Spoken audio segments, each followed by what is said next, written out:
One of the reasons we're using supplemental instruction and we want to expand the use of peer-assisted learning and tutoring is that we've done a lot of assessment and evaluation of those services and how they are impacting student success at the college. And it's one of our very good high impact practices. And so what we'd like to do is expand the use of these practices across the curriculum, and most especially in our gateway courses that really hamper our students' ability to be successful. And we want to help them from the time they walk into the door. So that's why it's so great to see so many faculty here today and so many SI leaders who are going to work to support student learning across the curriculum. We've been using supplemental instruction, which involves having a supplemental instruction leader in the class for all the class sessions. So they're in there with the faculty member and the students at every visit, at every class meeting. And then they're available outside of class for 2 to 3 hours a week to meet with students, to work on whatever the students are learning and to keep supporting their learning. The peer-assisted learning is a little bit less formal, I would say, in that the peer leaders do not go to every single class session. They will go as needed. They might start going in the beginning to get to know the students, to get to know the faculty member. But as the semester moves on, they may do more work outside of class and only come to class when the faculty member wants them to. So it really depends on your teaching style, your discipline, and the needs of the students when you're teaching. So you work that out with the SI or peer-assisted learning leader. I want you to think of these different modalities as not being that different, but being like on a continuum. And you can flexibly work with people to, to use the modality that works best for you. And the tutoring piece, which we're also going to talk about today, is really going to focus on our tutors that are available in Learning Resource Center and how do we connect them to the students in your classes. So in the online environment, we really would like them to visit your classes electronically, and so the students can meet them and know that there are people who can help them. What Dean Shults will do today is he's going to set the context for what we've learned with institutional research and how we know that these practices are successful. Morning, everyone. Morning. Okay, I'm looking around to kind of get an idea of who's here. Okay, which departments are represented? All right. Okay, this is good. Okay, so for those of you who don't know me, I am Christopher Shults. I'm the Dean of Institutional Effectiveness and Strategic Planning. The office that I oversee is the Office of Institutional Effectiveness and Analytics. You've probably seen some of our reports or seen some of our folks or worked with Musa and Tim, who are just amazing at the work that they do. So part of what we've been doing for the past few years is working with Janice to try and really analyze the effectiveness of supplemental instruction. And what the data continues to show us, frankly, is that supplemental instruction is not supplemental instruction is not supplemental instruction, and that it really depends on the particular relationship between the SI leader and the faculty member. So I'm going to run through some data really quickly, but I'm also going to share just generally what we've seen across the college with other peer-assisted learning supports. So we're talking about peer coaching, we're talking about peer mentorship, and peer tutoring. Like we constantly see the benefits of students working with students, and not just for the students who are being supported, but for those who are doing the support. We see greater growth. Even when we do propensity match to other high performing students, we see significant differences in GPA, retention, graduation within 3 years, and honestly much lower withdrawal rates, which, by the way, if you have a chance, take a look at our website at some of our predictive modeling. The W, especially in the first semester, is really a death blow. Only about 25% of students who get a W in that first semester return. So we're really looking carefully at withdrawal rates. This is a lengthy report. So what I did was I quickly highlighted things in yellow that I just want to focus on. And I'm going to try not to keep it up too long because I don't know about you guys, but it's annoying to see just the little faces to the right. I kind of like to have a conversation. But as you'll see here, it's been pretty consistent. This is for fall 2018 and fall 2019. When students are attending SI, about 2/3 are attending 2 or more times. And we're seeing about a fifth, between a quarter and a fifth of the students attending 5 or more times. And that's really important to note. One, it gives you a little bit of insight into the kind of relationship that probably exists within the SI section, because students are using it. And by the way, we've done focus groups with SI leaders. And what we constantly hear is that the leaders with the greatest experiences are usually the ones who had that professor previously, had a relationship with the professor, and certainly one where the professor incorporates the student not only into the classroom, but really into their management practices as far as the classroom. So can the SI leader be in there observing which students seem uncomfortable? That's been especially important in an online setting. Also, before we went into the pandemic, we saw that in computer labs, that was critical, that the SI leaders were in there seeing when somebody was having an issue, especially with the computer science courses, because they could come right over and provide assistance. And so even if you had students who were shy or had anxiety, there was somebody watching out for them. And it was one of their peers who had similar experiences. So very impactful. So pardon me as I scroll. As I said, this is a very long report. But I'll show just real quickly here. You don't see a lot of asterisks, and you see that these numbers are kind of similar between SI sections and non-SI sections. So when we take a look at the sections as the unit of analysis, we typically don't see a tremendous amount of difference in pass rates or retention. So it's not necessarily about a section just being identified as SI, but it really is about the students and how they take advantage of it. So what we then did was we took a look at students as the analysis. And what I want you to note here is, and I didn't put this in yellow, but when we're matching like students in SI versus SI participants and then paired classmates that are not participating in SI, you see that their GPA is much higher. You see their course grade is higher, and you see their past credit hours higher. Now, just taking a look at this like this, you could say, okay, some of this is probably student agency. Some of this is probably students who are more willing to take advantage of it.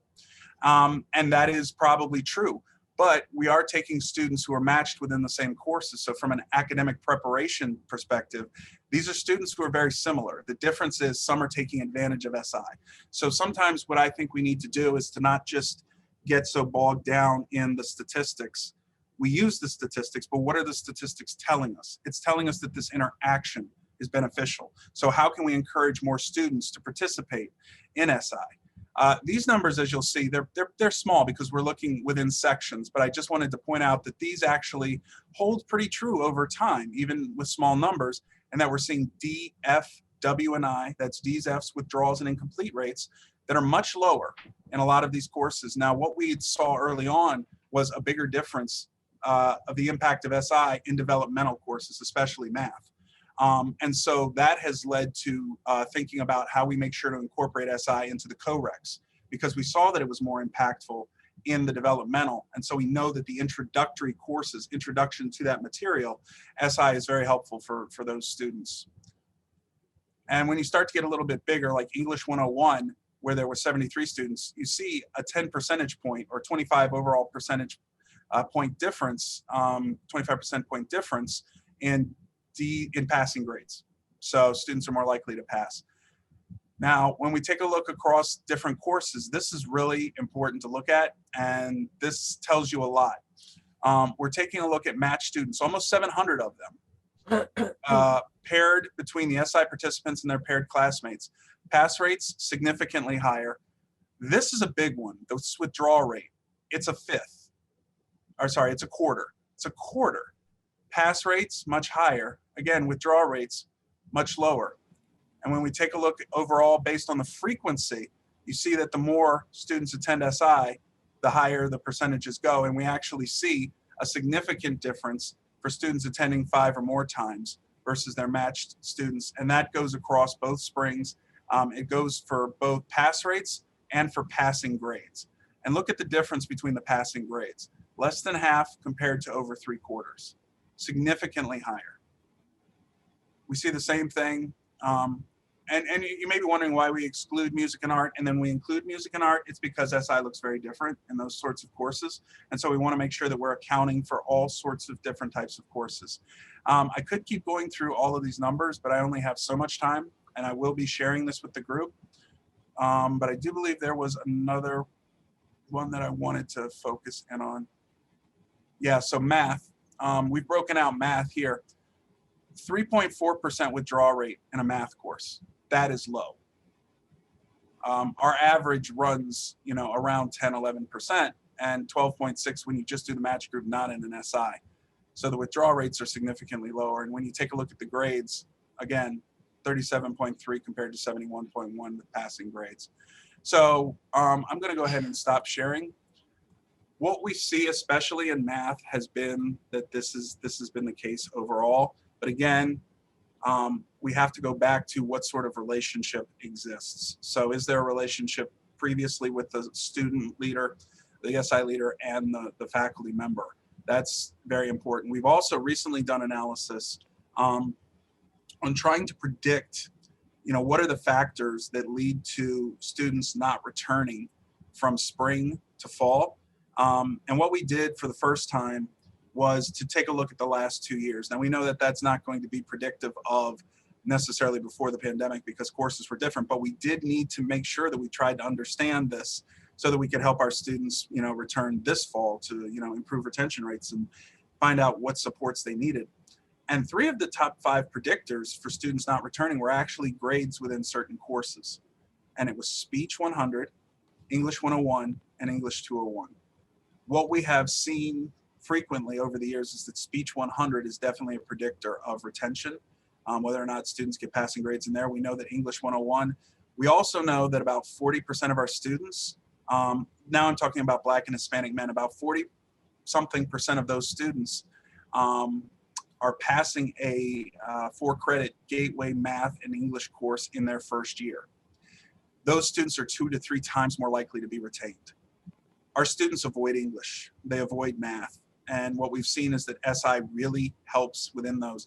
I think because you've got a student that's connected, and I think it helps to maybe overcome some of the trauma that was experienced in K-12, especially with math, especially with people of color. But English as well, the more I've looked into it, Black and Hispanic students obviously oftentimes have different writing styles, different speaking styles, and often that's not appreciated. And in fact, it's punished within the K-12 system. And so you have these students who are avoiding, but if all of a sudden they've got an SI leader who looks like them, sounds like them, has been through the experiences, they're going to be more likely to trust and see it through. And as students build those relationships with 4, 5, 6, 7 visits, we really see the impact. I can also say we see the same thing in the peer impact program through Student Affairs, which at this point is, I think, served over 1,200 students. And both the mentors and the mentees, we see tremendous gains in their overall GPAs, their retention. And let's be honest, this is hard to quantify, but likely a lot of this has to do with sense of belonging and with community and with a feeling that you belong. There's not a lot of research on it, but there's a theoretical base called Liminality Theory. And what it is it's about decision making. And what some studies, I've only seen about 2, but I think it's going to grow within higher ed. It shows that students, especially first generation students, typically make a decision about whether they belong in college within their first 6 to 8 weeks. This isn't whether they belong at BMCC. This is whether or not they have what it takes to make it. So front-loading support to counter the narrative that they can't be successful is critically important. And a big part of that is peer-assisted learning. And so how is that institutionalized? How do we scope it up? How do we get it into the courses that we know are most impactful, especially to our men of color? So, okay, I was right at 10 minutes. I know I said a lot, and we'll definitely have the report up. But if there are any questions, I'd be happy to take them. And for those of you who haven't heard me, yes, I can speak very fast and get through a lot. So if it's a little overwhelming, feel free to take notes and just get back to me. What was the name of the theory that you mentioned? It's called liminality. L-I-L, I always spell it wrong. L-I-M-I-N-A-L-I-T-Y, I believe. I was wondering, could we get a copy of the facts sheet, you know, the statistics that you showed us in the beginning? I think that would be of interest. Yeah, it's going to be up on our website later today.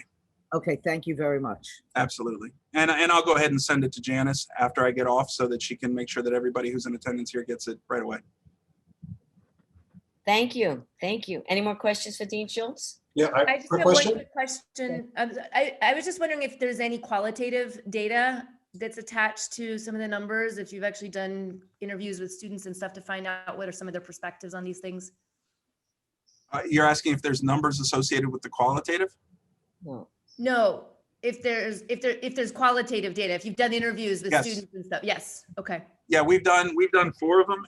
Frankly, it's been a little difficult because all but one of those have been done online, you know, through Zoom. The one set of 2 that I got to do with the CIS students, we were slated for 45 minutes and both went an hour and a half.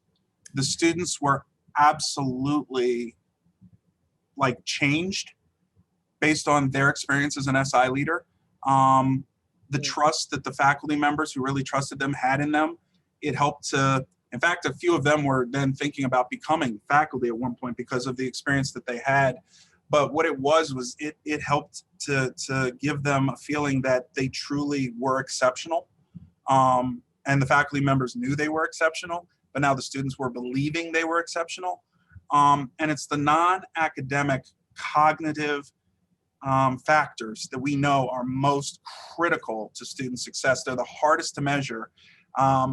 But it's like that statement. It's kind of like you know it when you see it. And we saw it when we did these focus groups. The students were just legit glowing when they were talking about their experiences, except the ones who didn't have great experiences. And so it was like night and day for the ones who the faculty member didn't want them in the class, did not ask their opinions for changes to the syllabi.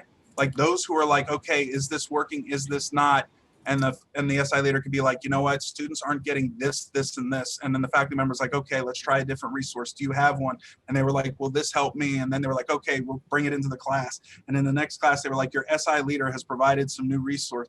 Like that's the kind of relationship that's really phenomenal. It changes the dynamics in the classroom. Qualitatively, we know that. Quantitatively, the numbers appear to back that up. Quick question. Yes. Yes, thank you for all that. This is really interesting. So is one of the takeaways that if you're teaching first year and second year classes to focus on getting a supplemental instructor in the first year introductory classes? I believe so. So obviously it's a sore subject for some folks, but we don't have that FYE bridge course. And there's 30 to 40 years of data showing that, especially for our students who are largely first generation, when we do our focus groups, they tell us that the New York City public high schools did not prepare them for being successful in college. They tell us this every year and I'm talking at this point, we've talked to hundreds and hundreds of our students and we keep hearing that. So they don't believe they're ready to succeed academically. They often don't have the grades because many of our students have CAAs in the low 70s, which is about a low C average. And they come here and we don't have something that immediately gives them a connection, that gives them the ability to bridge into the expectations for higher ed, right? They come from high school where everything is handed to them and now they have to take the initiative. The resources are there, but they have to take the initiative. Well, I tell this story often with my Panther partners. When I started as a first generation student and somebody told me to go to the provost's office, I asked them what the hell a provost is. And then I bought a shirt for $5 in the bookstore because I had a little book coupon money and it said Morgan State University alumni. I didn't know what alumni was. So before I had taken a single class, I'm walking around campus with this shirt that says alumni. Guess what? Those are our students too. They don't know what they don't know. They don't know where the resources are. So if we can front load the support of their peers into the gateway courses that are the hardest for them to pass, which they avoid, and which we know predict success, that's where we should be putting our money. And I have to say that we're also looking at how we rework federal work study dollars to provide more peer-assisted learning. So this is also an area where we could potentially have more SI support down the road. Great. Thank you. Are there any more questions?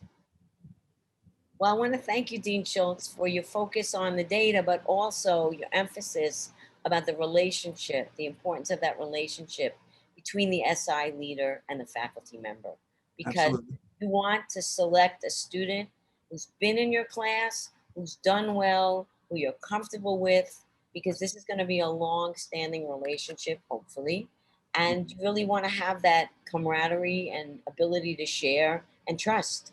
So I hope that you all have an SI leader. We will talk about that later if you don't. And Can I ask Dean Shults a quick question? Sure, but let me just really quickly to what Janice said, two Go ahead. important points on that as well. The relationship, it absolutely is key. What we've learned is it's exponentially more important in this online environment because we don't know what their home lives are. We don't know what they have.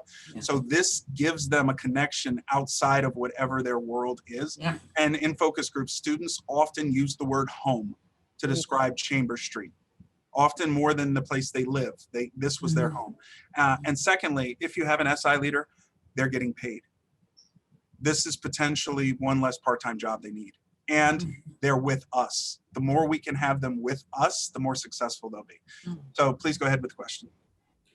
Dean Shults. So now, okay, you suppose you have the scenario that you probably have the professor, the instructor that does not know how to connect with the student, because sometimes it's not necessarily always the student, but your data is showing that it is. And we're talking about building relationships, but what do you do in the case where there's a professor that is not not from the same background, ethnicity? Because I even spoke with some of my colleagues about this, my Caucasian colleagues, and we had this conversation. What would you tell them? How would you instruct them? And I have spoken to a number of my students as well, and they have experienced the disconnect. Okay, so Dean Shults, is there anything that you have for the professors? Oh, absolutely. I mean, I don't personally have them, but yes, through CETLs, frankly, the culturally responsive pedagogy, and we've had a lot of faculty who go through that. Some of the faculty that I've spoken to, and again, this is anecdotal, who've gone through that, did not understand legitimately, were not aware of how some of their practices that they've had for many years resonate differently with different students, and how certain words could be loaded for certain groups, unaware of that. And so going through something like that, I think, is really helpful. I know a couple of years ago, we had a faculty member, I wish I could remember who it was, who had a workshop called, and it was a white female faculty member. It was, I think, called Fellow White Faculty, How to Check Your Privilege at the Door. And I don't know whether she's still doing that. I mean, we can try to find out about that, but it was something that was actually done during African Heritage Month a couple of years ago. We also have an anti-racist pedagogy task force, which is doing a lot of work, and which is now connected with our race, equity, and inclusion steering committee, which, by the way, is going to be presenting programming on this very issue of how do we connect with students. Because the thing is, you have certain benefits and there are certain drawbacks based on different life experiences and based on different ethnicities. Absolutely. But a lot of those can be overcome with discipline, with your classroom management, with your pedagogical approaches and your awareness. And basically, honestly, the greatest asset any faculty member can have, any staff member can have, any human can have is empathy. Yes. It's the greatest asset you have. So bring that with you, and authenticity. And if you come with that, students will meet you halfway. They absolutely will, especially, but the thing is trust, getting to that point of trust. So I find that those different pedagogical approaches help faculty members to build greater trust with a more diverse student population. Good. Also, the trauma informed is critically important. Yeah. We know 50% of our students are, food or housing insecure. We know 18 to 20% are effectively, by definition, homeless. Yes. And we know a lot of that is domestic violence. Just by the numbers, we know that. We don't have to study that. We know that. So what are the students coming into the classroom with? This isn't the day of tabula rasa. They're not coming in blank slates. They're coming in with intelligence. They're coming in with assets, but they're also coming in with deficits. And can we address those deficits without having a deficit mindset? That's a really, really big thing. And maybe stop using words like probation, Yes. things like that. So we got a lot we can do. I'm happy to work with any group that is seriously committed to getting these changes in place, because we lose half of our Black and Hispanic men now after a year, and half are on probation. A lot of that has to change. We need changes in the classroom. It can't just be support around the edges, although that's critically important. Our students trust you more than anybody else until they don't.